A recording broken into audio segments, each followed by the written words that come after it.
Fala pessoal, voltei aqui para a continuação da nossa aula 2, onde que a gente vai estar falando então de população e amostra e alguns métodos de coleta de dados. Tá? Bom gente, a população ou population e amostra, sample, tá? Eles são fundamentais futuramente para a gente entender e correlacionar a questão de testes de hipóteses, né? E principalmente a parte das estatísticas inferenciais, né? Então a gente tem que entender qual é esse conceito da questão do que é uma amostra e do que é uma população. Tá? Então uma população ela é um conjunto, né, de pessoas ou itens ou mesmo um evento sobre os quais você quer fazer uma certa inferência, né? Ou seja, o nosso target, tá? Então a nossa população formada por todos os indivíduos, tá? Então, quando eu falo alunos da Universidade de São Francisco, eu estou me referindo a todos eles, sem exceção, tá? Então, a nossa população. Contudo, tá? Devido a alguns momentos a população ser tão grande, né, ou a população ser tão enorme, imagine a situação de uma eleição, né? Se eu queira tomar a intenção de voto dessa população ou da população brasileira, eu teria que pegar todas as pessoas votantes, né, que estejam aptas a votar para a minha população. Como que eu vou entrevistar todas elas, né, para a intenção de voto? Então, normalmente é necessário que a gente extraia dessa população uma parte. Essa extração dessa parte é a nossa chamada, então, amostras, né? Então a gente pode extrair uma amostra. Agora, quantos vão comportar a nossa amostra? Tá? Isso a gente vai dar uma olhada, que é os métodos de amostragem, né? E a questão de parâmetros da amostra, que a gente vai estar olhando na nossa próxima aula. Então a gente vai aprender a fazer uma estratificação, né? Quais são os métodos de amostragem, tá? Uma amostragem específica, sistemática, e a forma de coletar essa amostra. Então nós temos a população. Quando eu tomo uma pequena parte ou uma parte desta população, eu estou extraindo então uma amostra. Tá? Mas qual que é a principal intenção dessa amostra? É eu definir um padrão, um número dessa amostra, que eu possa, tá, criar inferências, ou seja, os dados que eu consiga contestar desta amostra vai me refletir, tá, a intenção ou as características, os parâmetros da população, tá? Que é o que a gente vai estar olhando para mais à frente aí, semana que vem. A gente vai olhar para esses dois casos. Perfeito? Então, população é o grupo todo, amostra é uma parte deles. Tá? Então, tomando a questão das eleições, como eu comentei, que ocorreram em 2018, a gente tem basicamente no país, tá, de forma geral, um total de 147.302.354 eleitores. Tá? Isso distribuído, por exemplo, 7,83% na região norte, 26,63% na região nordeste, 7,3% na região central, 43,38% na região sudeste, tá? 14,53% na região sul e 0,34% dos brasileiros eleitores residem no exterior. Tá? Então, como que eu faço essa pesquisa, ou seja, a minha amostra? Como que eu conseguiria ver a intenção de voto utilizando todos esses eleitores? Isso se torna um tanto quanto impossível, tá? Então a gente precisa definir como estratificar, né? Eu estou falando de estratificar, que é um critério de amostragem, né? Como que seria feito esse processo, né? Então, vou colocar aqui no caso da Datafolha, que ela resultou na pesquisa de intenção em 2018, que ela ouviu 10.930 eleitores, tá? Na quarta e na quinta-feira. O que isso quer dizer? Que desses 147 milhões, ele tomou uma amostra de 10.930. Tá? Provavelmente essa amostra foi estratificada. O que quer dizer que foi estratificada? Quer dizer que desses 10.930, né, 7,83% deveria ser pessoas do norte, 23,63% do nordeste e assim sucessivamente pela relação de porcentagem eleitoral em cada uma das regiões do Brasil.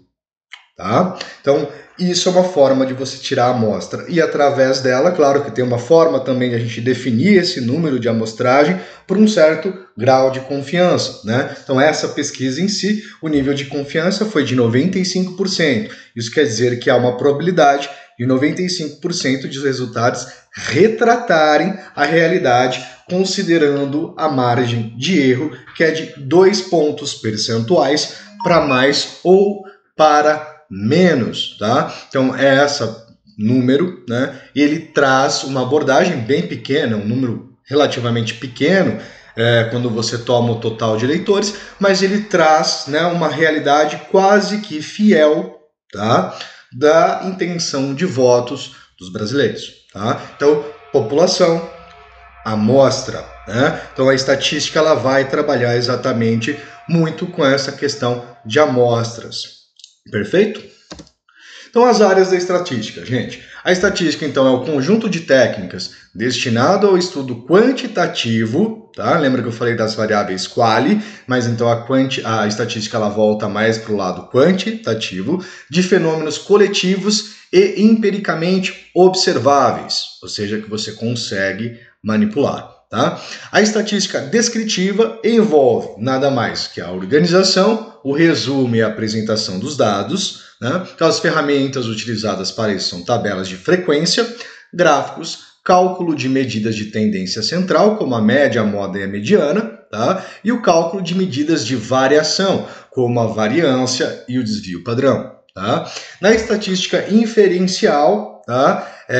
A gente está mais preocupado em utilizar as informações então de uma amostra e chegar a conclusões sobre um grupo maior, no qual não temos acesso, né? No caso ali, a questão das eleições. Né? Nesse sentido, uma ferramenta muito utilizada na estatística inferencial é a probabilidade. Tá?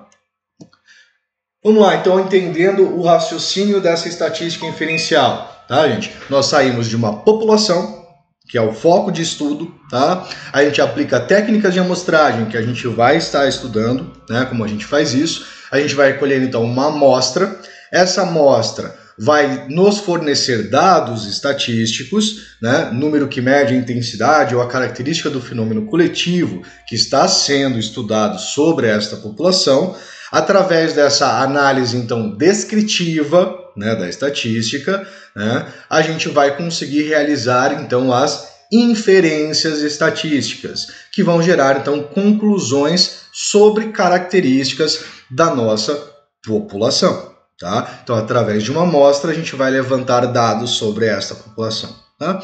A inferência é um método para tirar, então, conclusões sobre um fenômeno através de repetidas observações, mantendo sempre as mesmas condições, ou seja, mantidas as condições, eu quero verificar a variabilidade com que elas acontecem. Né? Então, processo mental para chegar a uma conclusão a partir de premissas, ou seja, suposições. Tá?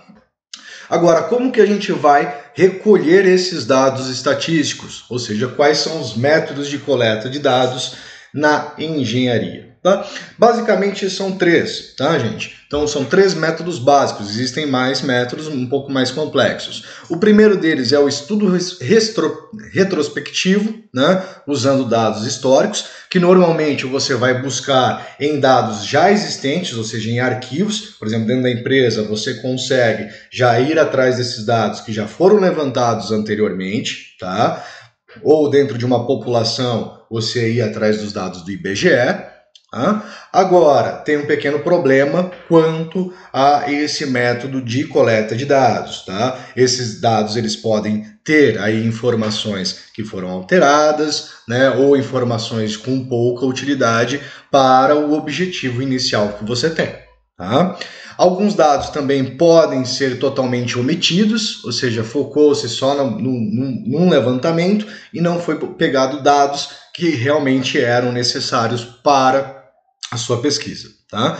Podem também a questão de ocorrer aí erros de transcrição ou registro. né, resultando em outliers, ou seja, valores não usuais. Tá? Então esse é o primeiro método que a gente vai em busca de um estudo ou de dados já existentes. Tá? O segundo método é o método de observação, tá? Que nesse caso o processo, né, ele vai ser analisado. Né? Então você vai observar todo esse processo. Então observa o processo perturbando-o tão pouco quanto possível. Lembrando que só a sua presença já interfere em um determinado processo. Então, se você vai analisar um operador numa máquina sem supervisão, ele faz o processo de uma forma. Com supervisão ele faz o processo de outra forma. Então, de certa forma, você já está influenciando, mesmo que indiretamente, nos resultados.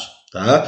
Então, ocorre por um curto período de tempo. Tá? Assim, variáveis que não são rotineiramente medidas podem ser incluídas nestes dados. Tá? Exemplo, taxa de produção, medição de características de um produto, etc. Né? Gráfico das observações ao longo do tempo, mostrando a ideia da tendência do processo. Né? A gente vai trabalhar aí hoje um estudo de caso, onde que vocês vão observar isso na hora que a gente for fazer a discussão desse caso. Tá? Então, as observações, você vai lá e vai tirar as observações sobre esse caso. Tá? E o terceiro é o experimento planejado, né? Ou Design of Experiments, né?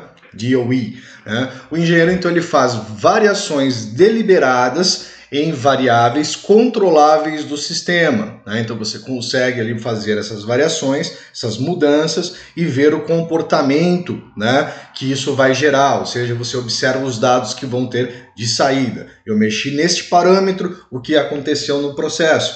Eu mexi nesse segundo parâmetro, o que aconteceu neste processo. Tá? E dessa forma a gente consegue fazer uma inferência sobre quais variáveis são responsáveis pelas mudanças observadas. Né? Então, digamos que você tem uma linha de produção, você tem uma esteira, você pode, vou aumentar aqui a velocidade da esteira, vou diminuir a velocidade da esteira e verificar o quanto que isso influencia na produção que eu tenho de uma determinada peça. Né? Ou vou diminuir a distância que o meu operador ele faz para pegar uma ferramenta de um ponto a outro, quanto que isso vai influenciar na produção.